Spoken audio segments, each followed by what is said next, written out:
Hello, Misfit Nation. It's Dave Lucas, and welcome to another episode of the Misfit Entrepreneur, where it is our job to help you unleash your inner misfit and break through to higher levels of success, wealth, and fulfillment by bringing you the best insight and information from the world's top entrepreneurs with a specific focus on their misfit side, the specific traits, habits, and secrets that have allowed them to thrive and succeed. This week's Misfit Entrepreneur is Joel Gandara. Born in Havana, Cuba, Joel immigrated to the United States as a child. He was poor and from a very early age had a hunger for success.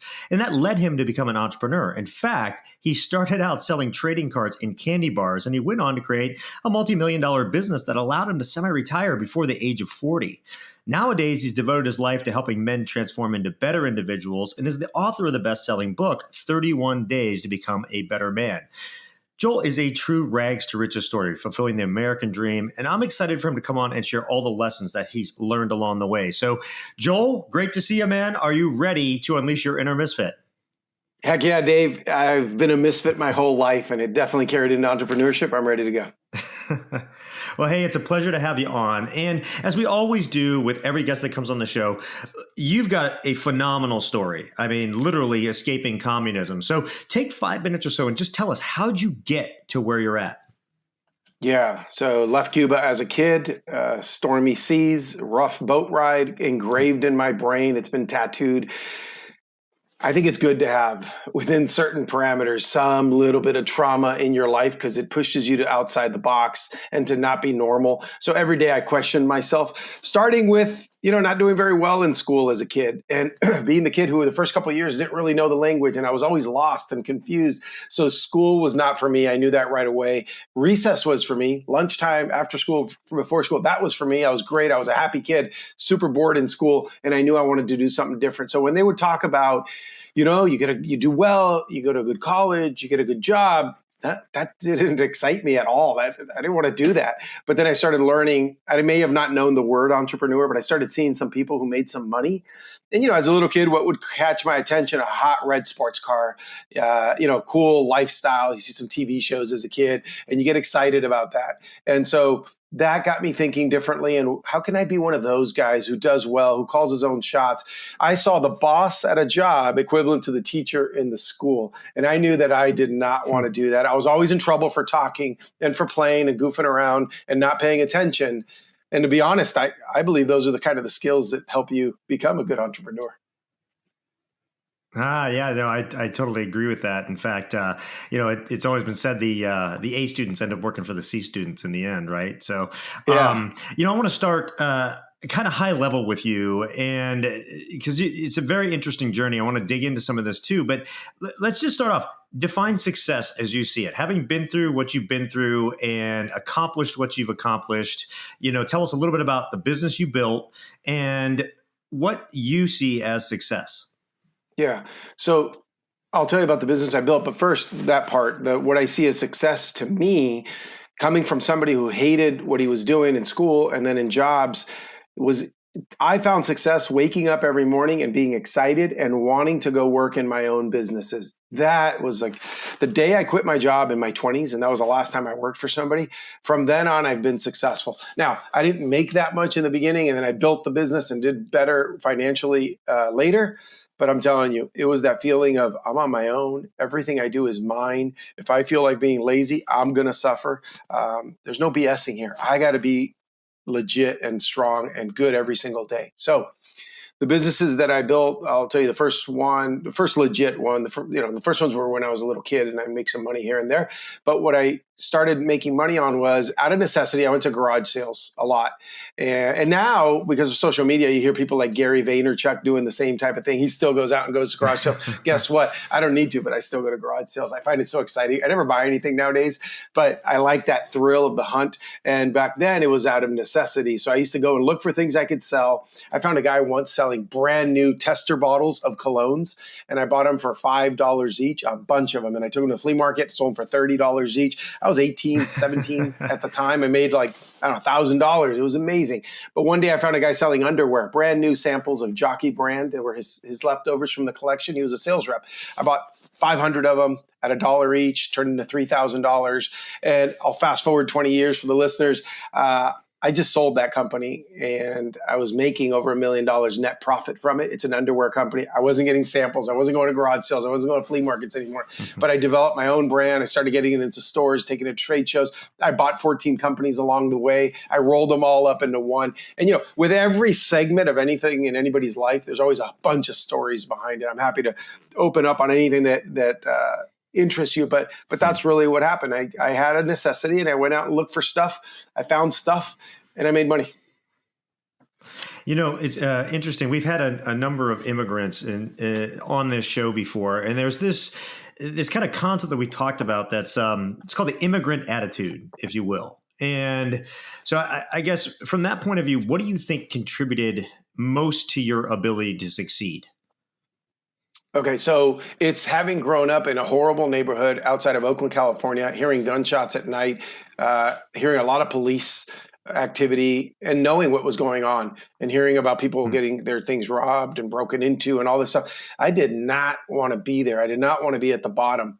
I happened to immigrate from a country where my parents, not that they did well. It's a communist country of Cuba. Nobody does well unless you're a government general or the dictator. But my parents were professionals. My dad was an electrician. He never went to college, but he went to a trade school. He learned some things on how to fix radios and stuff. And he had a little job doing that. My mom was a high school teacher.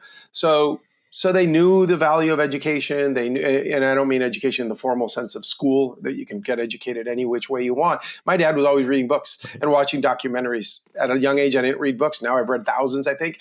But I always wanted to learn and get better and get out of there. But here's the thing for me. I don't have anything from Cuba. Everything was left behind. I never went back. I didn't see my grandmother in Cuba when she died a few years ago. I don't know many of my first cousins. I don't really know my uncles and aunts. It's very hard to talk there. I don't visit because I don't want to go to jail, and I will go to jail if I go there because I will speak my mind, and that's against the law. You can't say, I hate this system. It's no good. You go to jail. So the one thing I do have when I walk into my closet is the shirt that I wore on the boat when I came here. And all my shirts are this direction, but then there's my one shirt that faces me. The moment I walk in, it's the first thing I see. So I have this thing that reminds me where I came from, why I'm here, and what I need to get to. So that was a driver for me. That shirt sat in my top drawer with my t-shirts for years until I said, you know what, I need to put this out and I need to put it in the closet. So that's a reminder. It's knowing what life could be like somewhere else and knowing that I'm here for a certain opportunity. Man, does that give a fire and a reason to live? I have a reason to be here. I wish everyone could find something that they could say, that's my reason for being here, and taking off from there. Well, I think that's the crux of it all, right? Because it's the perspective. You've seen what it's like to live under those conditions and to live under. I mean, your dad was in prison, wasn't he? Yeah. So at the age of 17, at the age of 17, they sent him to a forced labor camp, 3-year sentence, cut sugarcane. You're not there because you want to. It's not a summer camp. You're a slave of the state. And some nights he'd go to dinner with a cup of water with sugarcane in it that he cut himself. So I have that as a reminder. Right. So, I mean, having that perspective and everything, when you get to a place like the United States and opportunity is just abundant, I mean, it's like a kid in a candy store, I have to say. And, obviously being born here and stuff, I have to remind myself of that, because we can take it for granted so easily. The opportunity that exists around us, just like you said, you can't, if you went back and said one thing the wrong way, you could be jailed, right? And you put that in perspective to what we have as freedoms in the United States and everything. And it's just, it is something that we need to remind ourselves of. Anybody watching, listening, we need to remind ourselves of that stuff, because we are so blessed here to have these freedoms and these opportunities and capabilities to do what we do. And I think, that's why we see this immigrant attitude when they come from all these other places around the world, because they know what it's like to not have any of those things. What it's like, probably, talking to your parents and even, going on a boat trip that many times fails, right, to get from Cuba to the US. How much is at stake and how much, And you know is what, Dave, important. Go ahead. the part that you said about we could take it for granted, absolutely. Here's the difference that I see. Yeah. You and I both won the lottery. We live in a country that so many opportunities are available. Right. The difference is it's harder for you to realize it because you won that lottery when you were born. I won it a little bit later in life. So I get to have that contrast. Yeah. That's the difference. Yeah, that is the difference, but it's just something we have to remind ourselves of, because I think people, do take it for granted and don't, a lot of times, sadly, don't r- harness the opportunity that's available to them, that we have. So, talking a little bit about the immigrant attitude still, you mentioned your parents, you mentioned, the work your dad did, your mom was a school teacher and stuff. What are some of the best lessons that you learned from your parents that helped you feel the most as an entrepreneur? Yeah. My mom is the hardest working person I know. She would get up first in the morning and do everything, make everyone's lunches, my brother and I, my dad, hers. And then they'd go to work. And she had a physical job for 8 hours a day. And I know this because I spent every summer there.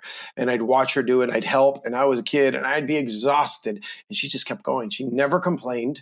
And then when we got home, she walked in the door and it was cooking. And while she was cooking, she'd start cleaning, washing clothes. This is how my mom has lived her life till this day. She's almost 80 and she still does not stop. I love that work ethic. It's honestly, I've never seen anybody work harder than my mom, and no complaints. Just go. She could cut herself while she's cooking. She'll wrap it all up and keep going. There's never a complaint. I've never seen my mom sit down. I never see her rest. And then from my dad, the biggest lesson, he is the most frugal person I know. Maybe to a fault. Definitely, I thought it was weird and horrible as a kid. Then I became an adult and I realized where he came from. So, my dad would take his toothpaste. He still does this. Takes the toothpaste tube and he gets a razor blade and he cuts it open and he takes out the last one or two uses out of it. He still showers with a bucket on the floor next to him, so that as he's showering, he uses that bucket to water the plants, whatever fell in there. And he still does this till today. Of course, when people go through something like he went through and had nothing and was a slave, life is a little bit different. But I learned that, and that helped me do very well financially. At a young age, I bought a house before any of my friends even knew how to buy a house. And that was because I saved a lot of my money. Yeah, and hearing that too, it makes me think of just overcoming adversity, right? So I think, I guess my question is like, how have you learned? You have to like toe kind of in both worlds, although you spent most of your life here.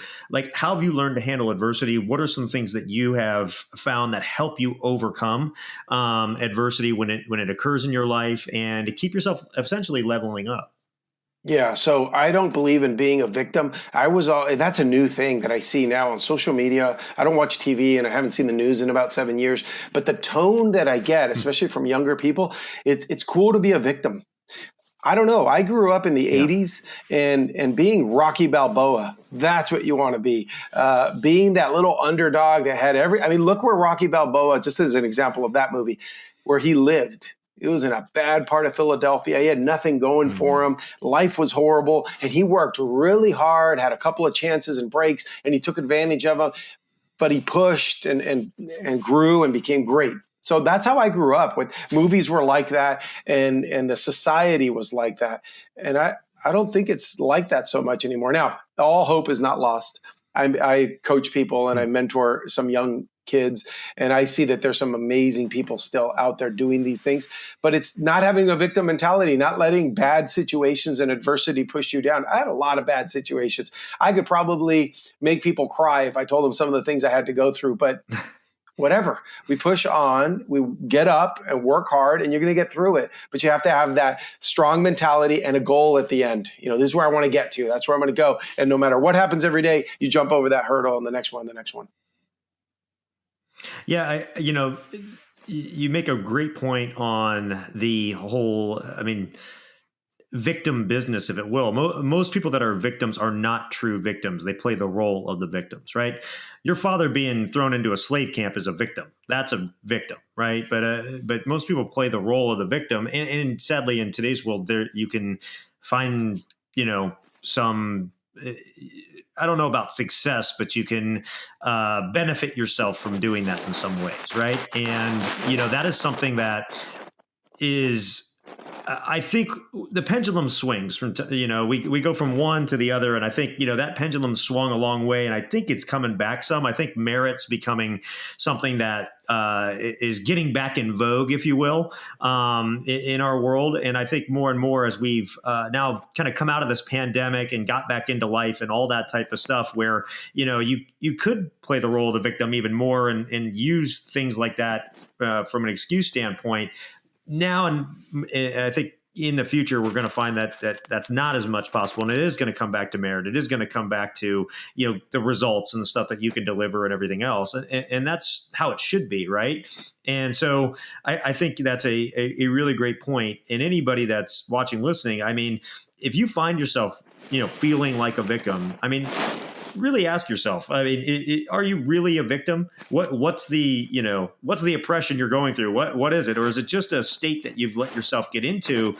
And I'll tell you what, if you can get yourself out of that, the opportunity is abundant, right? Your blinders come off and you can see, all these things around you to help you succeed. So I think that's it's one of the key things that I think we need to overcome that's become more pervasive in society today. So 100%. I think you could do a lot of good solving. I know it sounds like I'm making it sound so easy, but at least a percentage point or two, I think you could help with a lot of people in poverty, people who feel that racially they're mistreated. I'm not disagreeing. There are some bad things out there, but a lot of it is the stories that we tell ourselves in our head, and some may not be able to work themselves out of there. But when we change that mind shift of I'm not a victim, I'm getting out of this, I don't care who wants me down, I think you could help a few percentage points of those people just do better in life. That's what I hope happens.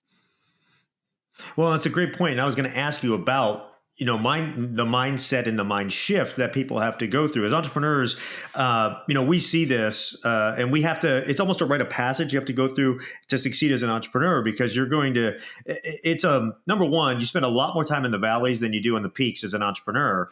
And the peaks are oh so sweet, but when you spend a lot of time in the valleys, it's tough, and it's a lonely game. Being an entrepreneur is a lonely game too, and so we have to overcome a lot of these things. And there's a lot of times where it's like everything's stacked against me, and you can play that victim role really, really easily. But it's when you say no and you push through it, right, that you really, really find out how much potential you have. I have this formula that I use when I evaluate, myself, businesses, like everything, that it's real simple, but when you put it into effect, it makes a huge difference. And I call it the DCP formula. And basically what that stands for is discipline, consistency, and persistence. Now you hear those three things and it's like, duh, you need that to succeed. But what are they, right? Discipline is doing the things that you need to do even when you don't want to do them. Consistency is doing that day in and day out without fail.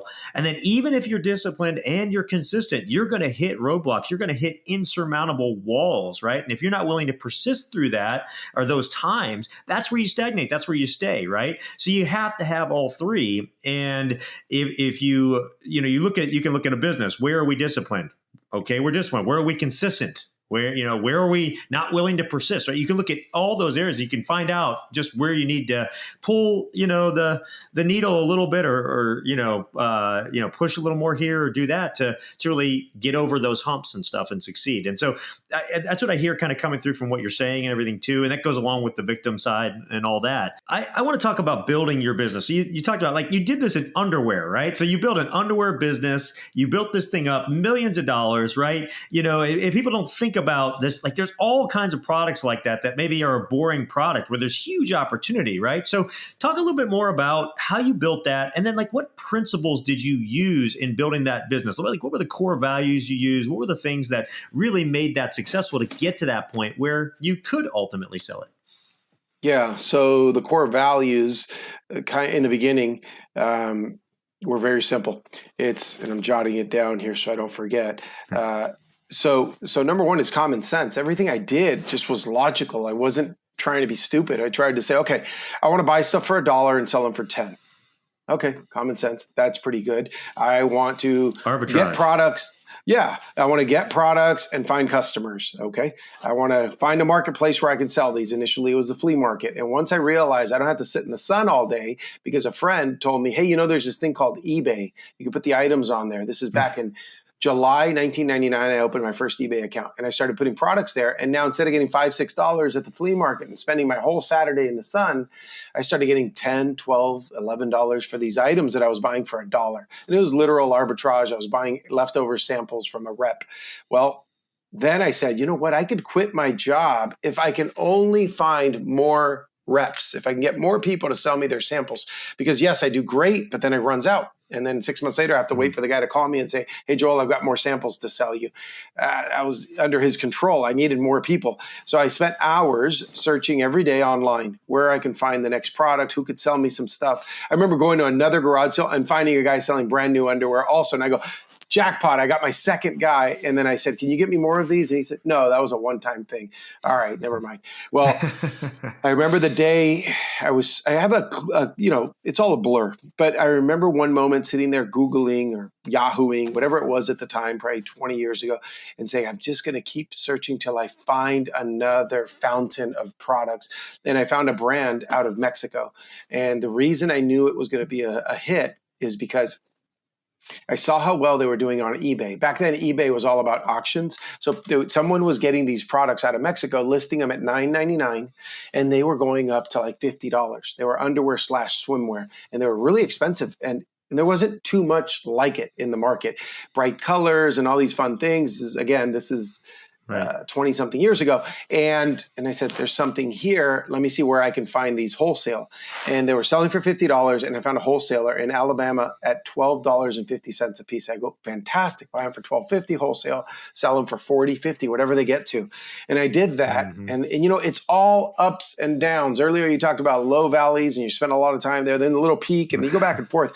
Don't give up, because that's what happens. Right. That's exactly what happens. So I buy from this wholesaler. I talk to him on the phone. I give him my credit card. He charges me $500. And when I get the box, I look at it and there's stuff missing. I go, this isn't anywhere near what I ordered. It's like half of it. So I call the guy back up and he was extremely rude. And he told me, no, that's all I'm sending you. I go, oh, wow, that's very unprofessional. Why wouldn't you just send me the rest of the stuff? He said, I don't want to. This is the weirdest conversation I've ever had. And then I go, great. Now what am I going to do? I did a chargeback with a credit card. They eventually gave me all the money back. But I go, yeah, that's good. I got my $500 back, but I already sold the stuff. And man, what a shame. So then I start looking at the product and I see made in Mexico. There's a phone number. I'd never made an international phone call in my life. I had to call the operator to ask her to help me. It ended up being a $55 phone call, because that's what happens when you, back then, where it wasn't so easy to call internationally. Right. And I talked to the owner of that brand and I told him what happened. And he said, that guy's an idiot. That guy in Alabama is an absolute idiot, but he's my only customer. But you don't have to buy from him anymore. Buy from me, and here's the price. And that $12.50 I was paying the Alabama guy got lowered to $5. And now I started buying at $5 a piece, selling them for $50. It was phenomenal. Fast forward a lot. I started going to trade shows, selling in Vegas to stores, and growing this to where I was buying over $1 million a year from that little factory in Mexico, and really grew this thing. And then from then, one thing after another, we went and grew. However, there were a lot of drops along the way. Well, that's, I mean, again, just a great story of figuring it out. And that's entrepreneurship, right? It's like finding a way, making a way, looking at every angle, and, and things, I do believe like things happen how they're supposed to. Like you never would have met that guy that you got the product for like half the cost you were buying it from if the guy in Alabama wasn't an idiot, right? So like that's, I mean, it's fun. It's funny how things come together. Like at the time, they may be frustrating or don't make sense, or it's a lot of adversity, but how it works itself out in the end, and it's great entrepreneur stories, have that element to them. Any other principles or core values that you want to share?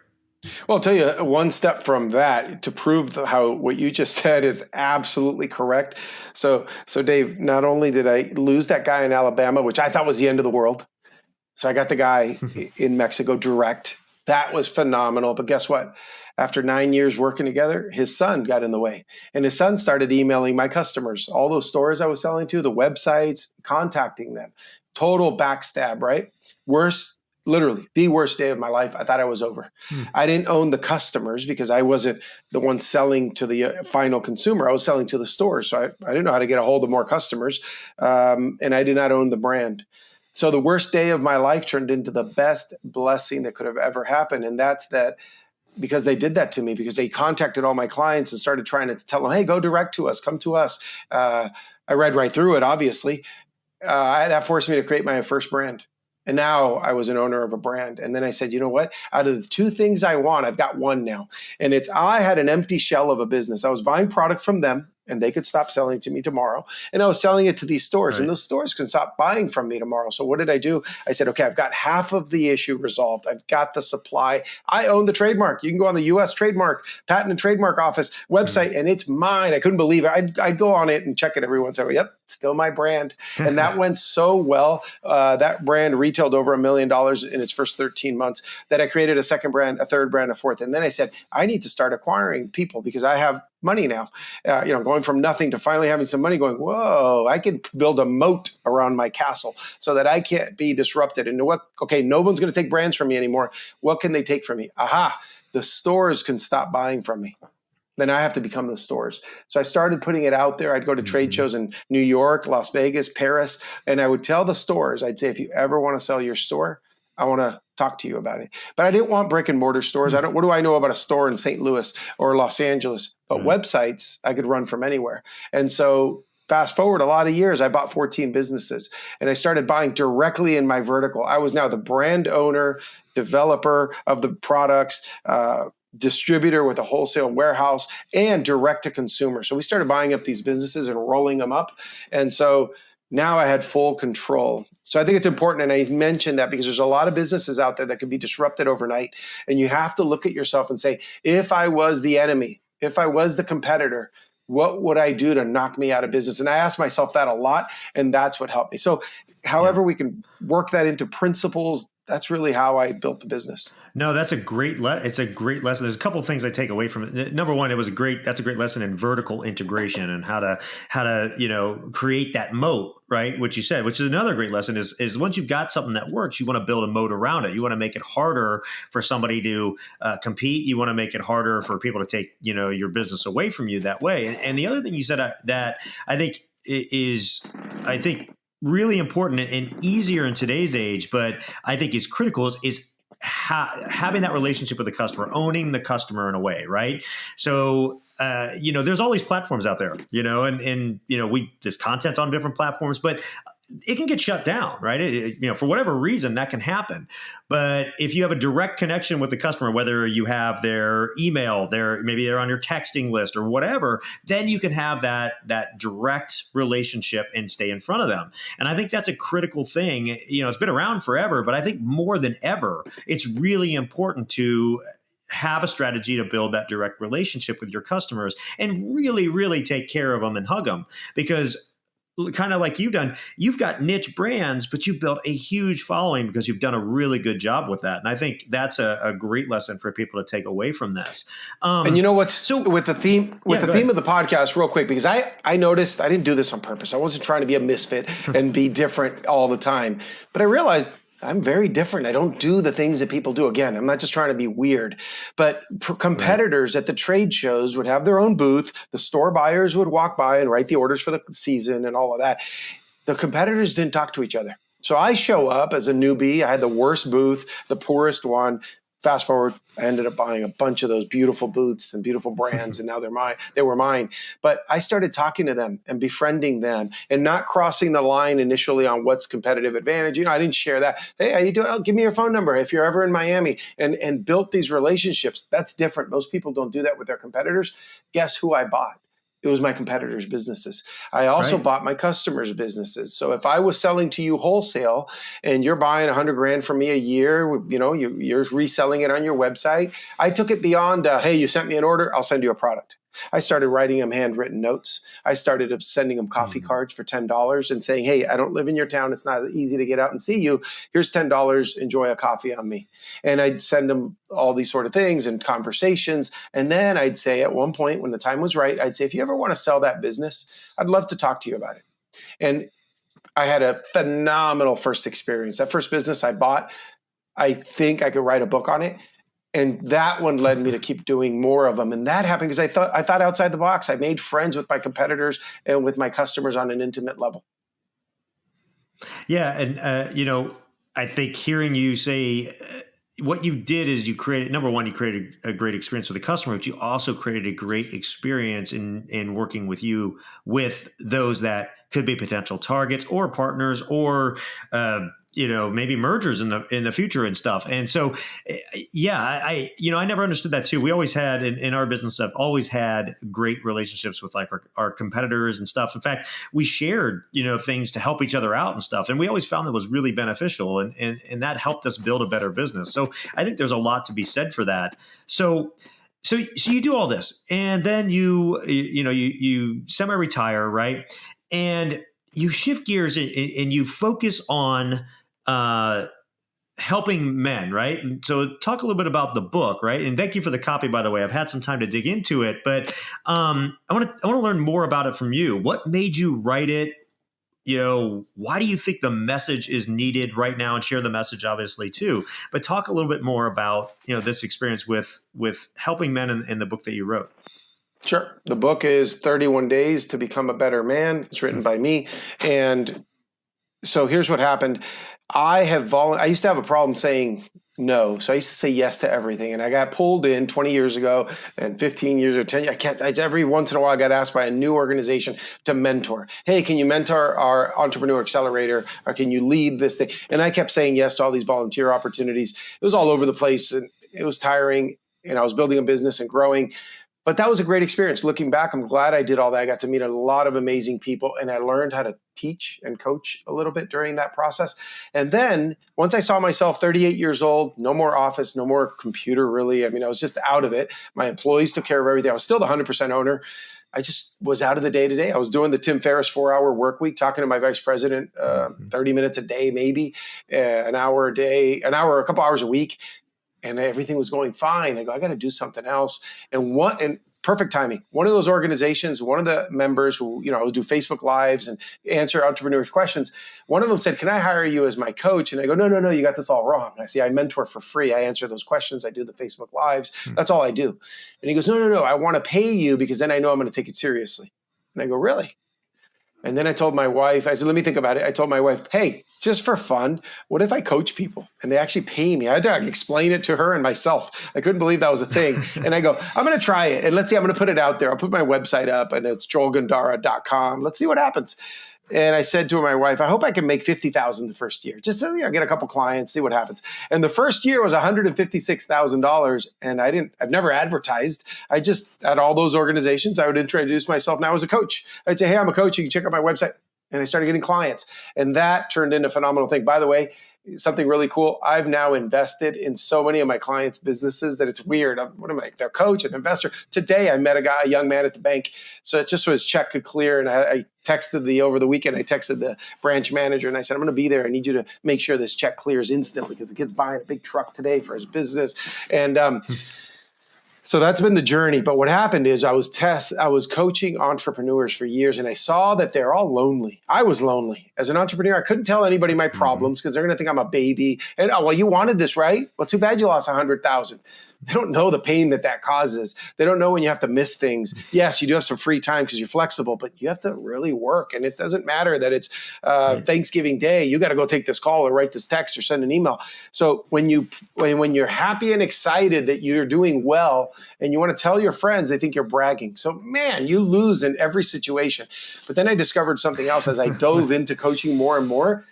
Men are very lonely. Why? Because women are better at expressing themselves. Women are typically better socially around each other and building community. And guys, for the most part, just put your head down and work and be a brute. And so there's something missing there. And then I said, wait a minute, I think I could help men, entrepreneurs mostly. Not all of my clients in the program that I run. It's a virtual class that we run for 31 days. We only have like 4 or 5 Zooms in that whole time for an hour each. But we have a WhatsApp group and we go day by day tackling 31 challenges. So every single day is different. You can't read ahead. It's really fun. And you have to read the book, which every day is about 3 minutes of reading, and you go do the challenge. But then you have a support group in the WhatsApp. And man, I would have quit doing this if it wasn't life changing. I don't care about money. I don't care about any of that. I don't need it. I'm doing this because it's every day I have somebody texting me like, hey, I'm in your class 009, 008, whatever they're in. And they go, I just want to thank you. Here's how you've already changed my life. And we're on day 12. So this is what I'm doing. And I'm absolutely having the thrill of my life. And I found my passion at 40 something years old. No, I love it. And you talk about how we as men approach things and stuff. And we feel like if we have to share our problems, our challenges, or the things that are, eating at us and stuff, that in some ways is for a lot of men is like a weakness, right? And when it's really not, right? Actually, and I learned this a long time ago when I really understood like conditioning and how our minds are conditioned and how we have the, really the ultimate personal power is learning to live from true choice and all of that. And it's one of those things that once you get really comfortable with yourself and know yourself, it becomes a lot easier to just open up and be like, this is the challenge I need to overcome. I need help. Let's get it done. Right. And that's when you can really make some huge strides instead of, deflecting it all the time or, shying away from what you really need to do. And that in some ways our mind can be it can be our biggest, trap, if you will, on ourselves if we let it, right?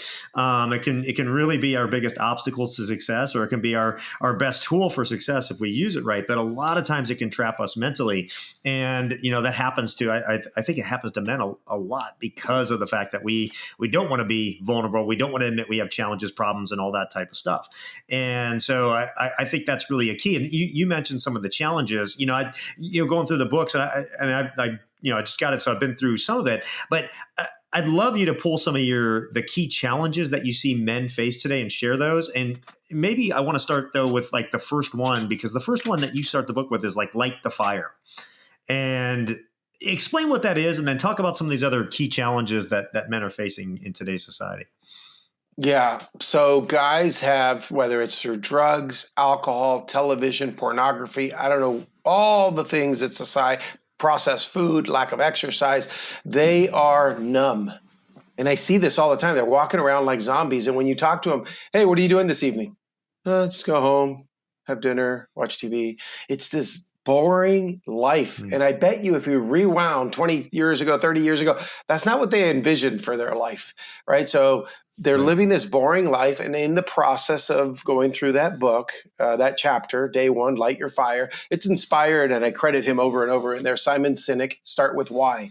It's that exercise of, why am I here on this planet? Why am I doing the things that I do? When you figure that out, and what we do in the 31 days, everybody's got an accountability partner. And you're going to go through and ask each other those questions. Then you're going to share it in the general group with 24 guys and build on it and figure it out. Now, day one, you're not going to figure out your exact why. If you do, that's amazing. It might take you 31 days. It might take you 100 days, a year, whatever. But work toward your why and why you're here on this planet. I ask guys on day one of that class, we do a Zoom that day one, and I ask them, number one, do you know your why you're here on this planet? And number two, why are you here in this class right now? Why are you in the Zoom? What are you trying to get? And a lot of good things come out, and that bonding starts to happen between the guys, because then they start realizing, oh, I'm not alone. He's going through that. So am I. I have that issue with my wife. I have that issue with my kids, with my employees, with my employer, or whatever it may be. Yeah, and I learned a long time ago, and I'm sure I heard it somewhere. I was fortunate in my younger days. I got to like sit right across the table from people like Zig Ziglar and pick their brains and stuff. And I learned a long time ago that most people don't get what they want because they don't know what they want. And more importantly, they don't know why they want it, even if they think they know what they want. And so it is like, and we live in such a fast-paced society. I say it all the time. We stopped the microwave with 3 seconds left. We can't even wait 3 seconds anymore, right? And so everything's instant. And it really, really pays, both figuratively and literally, to take a step back, no matter who you are, and sit with yourself. And this is hard because most people don't want to be alone with themselves, right? But if you sit with yourself for 3 or 4 hours and just ask yourself, what do I want? Why do I want it? Second, third, fourth, fifth level deep, and really take that time to get to the truth for yourself, it changes everything. It puts a whole new North Star in place for yourself, and it really crystallizes things in your life and lets you, really go after your true potential and be able to reach it. Cause then you really do know what you want. So just remember, like, most people don't get what they want because they don't know what they want. So figure out what you want. And there's no, to that point. So you go, yeah, go ahead. yeah, there's no introspection in this world. There's constant entertainment in your earbuds, on your phone, your TV. You get in your car, you listen to music. There's never, like you said, take some time to be alone. So what we do in the 31 days is, it's not even like, hey, go sit by yourself for an hour. It's just, hey, read these 3 minutes. It's about 3 to 5 minutes, and then jot down these notes. And maybe that whole thing for the day takes you 15 minutes. But when you do that for 31 straight days, that's, by the way, I've developed a book and a program, and I don't know what was going to happen. And then the feedback started coming in and saying, I've never felt this way. I've never looked inside this way. And it's what you said about discipline, consistency, persistence.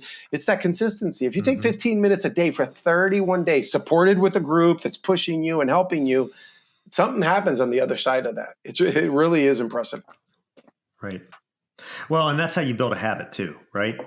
So you have to do it consistently for, they say 21 days, but 30 days will build that habit. And then once you've done that, right, it just becomes second nature, right? It's like I've raced Ironman for years, and it's one of those things that I found, like, you build that initial set of habits, and then you go to work and you get better and better. And then it becomes the little things. And it's a great metaphor for business, because the little things make all the difference. Like, just even your nutrition, when you eat, at what time during the race, what you eat, all that stuff actually can make a difference in your performance. And it's like incrementally to the point where I'm now top 2% in the world in this race.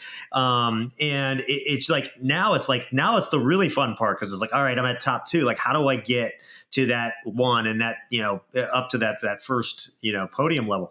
And it's all these little habits that are built, that build on each other and really make the difference. Right. And that's another thing from, I hear from you and from, doing this show for so long, is that, it's not usually some major big thing that sets successful entrepreneurs apart. It's a lot of little things done like every day or consistently or routine, and habits that really add up to make all the difference. And, that's kind of what you're doing with these 31 days. You're building these habits, these little habits that all add up to be a big advantage for the, the people that you're coaching and stuff. And it's awesome. Any other thing around this topic that you think men should know? We're getting kind of close to the end of our time, so I want to give you any other thoughts that you have around it, and then we're going to get to your Misfit 3. Sure. So, guys, it's so wonderful when I get that text. It's like, dude, I see what you're doing here. I get it now. And it's about what you said about the consistency. It's like, oh, because you got to do push-ups every day in this book, or a different version. You could change it up how you need to, depending on if you have a bad shoulder or whatever. And after a few days, after a week, 2, the texts start coming in from the group, but to me privately. And they say, I get it now. I see what's happening. You had me do air squats, but it's improving my marriage. And there's connections there. It's like, this is weird. And there's nothing weird or mystical or powerful or magical. Well, powerful, yes. Magical, no. It's just things start happening when you do those things consistently. And man, I'm not a big goal setter. I'm a mini goal setter. Set small goals, and we'll get into that in the 3 takeaways. But yeah, small action consistently pays off remarkably well. This will never go viral, because what people want to sell you is on a magic pill, buy their program, do this thing, it's going to change your life. Yeah, I believe I have all those things, but it's not magical. I'm going to give you all the advice you've already heard of. I'm just going to hold you accountable to doing it for 31 days. Nah, hey, that's a great point. All right, it's time for Joel's Misfit 3. These are the 3 things that he wants you to take away that you can put in your life, your business, make a difference for yourself starting today. And the way that I always frame this to every guest that comes on the show is I say, hey, look, if you're going to leave this earth tomorrow, and you can only leave behind your 3 best pieces of wisdom for the generations that come after you to help them live their best life, what would those 3 things be? So, Joel, what are your Misfit 3? I got a lot of them, and I spent some time narrowing these down. So the first one is make small goals. See, I go the contrary of what everybody tells you. Dream big, go for the gold. Sure, there's a place for that. That's your BHAG, big, hairy, audacious goal. Put it on a wall somewhere, go for it. But on a regular basis, make tiny little goals. You're out of shape and you can't run a mile. Can you walk a mile? No. Can you walk around the block one time? Maybe that's a fifth of a mile. Do that. That's your goal today. I want you to walk one time around the block, and that's it. Time doesn't matter. Go slow, go fast, do whatever you want. Just go around once. So it's this tiny goal with an immediate action plan. Right. So I want to lose 5 pounds. Okay. What do I got to do to lose 5 pounds? I got to get all those Coke bottles and throw them down the sink and never buy them again. Maybe that's your action for the day. Just go do that. That's it. Don't do anything else. By you doing that, it now is going to accelerate the desire to exercise, the desire to eat well, because you've already taken the first step. Look, I've run 20-something miles just on my own, by myself, not a race, but here in my house where I say, you know what, today I'm going to go run 25 miles. I guarantee you that the hardest step is that first one. And you're sitting there telling you, I don't know, something's tweaked, something's hurting. I don't know if I can do this.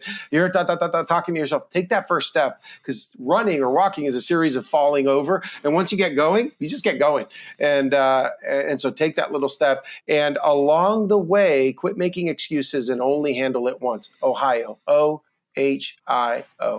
You say you're looking at this website. Here in Columbus, Ohio, we'd be saying "Go Buckeyes." When you say OH, we say IO. But I'll let that go. So.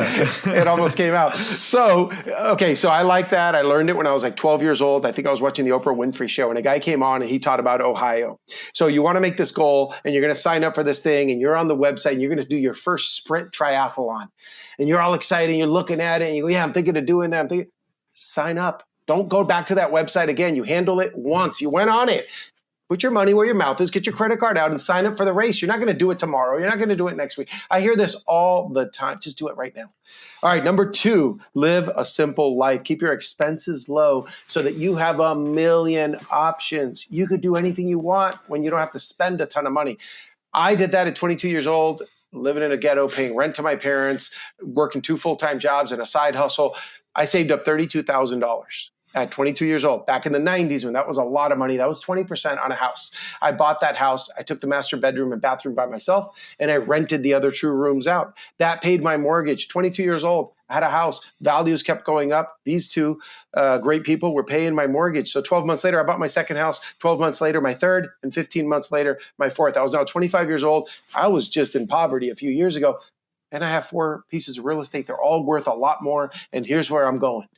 All of that happened because when my friends were buying hot rods and cool things and going out and drinking, I hadn't drank 1 beer. I hadn't gone to all these expensive places or concerts or anything. Did I miss out? I don't know. I don't care. I have the best life now, but it's because early on, I lived a simple life, which opened a million doors. And if a boss upset me, which he did when I was 20-something years old in a great sales job, and they really upset me, they stole a commission from me, and it was totally wrong. They admit it. They go, "You're right. We stole that from you. We should give it back to you." But the company policy is we can't give it back to you once someone makes a mistake. And it was our mistake, but we can't give it to you. I quit that day or a couple days later because I had money, because I was saving. Even though I was only in my 20s, I had a baby on the way, and I had a young wife, and it was scary, but I had money. If not, I would have been a slave to the system, and I would have been unhappy, and I would have had to live under this hierarchy of, oh, well, they're above me, and they have all the money, and I need to do what the boss says. I didn't have to do that. Number 3, my final one, man, did I mess up on this in an early part of my life. I closed doors. I thought, well, if you break up with a girlfriend, you have to hurt her. If you leave a job, you have to say, "I'm never coming back here," right? When I was real young, I did stupid things like that. So don't do that. Connect with people. This never gets old. This never will hurt you. You network now, not because you need a connection with someone now. You network now for 10 years from now. Imagine you build that relationship on LinkedIn. Imagine, one of my challenges in the book, you have to write a handwritten letter to somebody who you'd love to connect with and build a bond with, because eventually you could do business together, or he or she could advise you really well. Start now. In 10 years, you're going to have a good relationship with them, but you have to start it right now. So connecting with people and networking is so important. And I consider myself an expert in this because in 3rd grade, I had all C's in school, but I won friendliest of the school. And so do that. It will make you millions of dollars. Joel, it's an excellent Misfit 3. All of those are so good. Thanks for sharing those. If people do want to learn more about you, where should they go? 2 places. I have, many places, but if you look, joelgandara.com on the internet, that's my website. That's my 31-day program. Hit the contact me button. I don't have anybody answering anything for me. It's me. I'll reply right back. If you learn something, you have a question, happy to get back. And I'm on Facebook, Instagram, LinkedIn, Joel Gandara. There's a couple of us with that name, but hopefully you see this podcast, watch the video of it, you see who I look like, and that's the guy to contact. Excellent. We'll link to all that in the show notes, the best show notes in the business. If you go check them out from our website. Why? Because I do them myself. Actually, as part of my personal growth time, I actually build into my routines, and I go back through these episodes with amazing entrepreneurs like Joel, and I take my best tips, insight, and pieces of wisdom from them, and I share those with you. So check those out. And for those of you that are new, this is your first episode with us, first time ever seeing us, listening to us. It is such an honor to have you with us, and I hope you become a regular listener and subscriber. And for all of you that are with us week in and week out, I cannot thank you enough for your support of the show. You're what makes this go in over 100 countries every single week. So thank you, thank you, thank you. And go out and check out those show notes. Like I said, share those with others. Share the wisdom from people like Joe, and then give this episode a rating and review if you're listening. And if not, share it with others. If you're watching it, let others see the message, because we all know, and I say this in every episode, one great episode can change someone's life. Maybe something that Joel shared today was that missing link you were looking for to get to your next level. So share this with others and help get the message out. So again, Joel, thank you so much for coming on, sharing all your wisdom and insight today. My pleasure. And I'm going to go to Spotify right now and leave you the highest stars possible.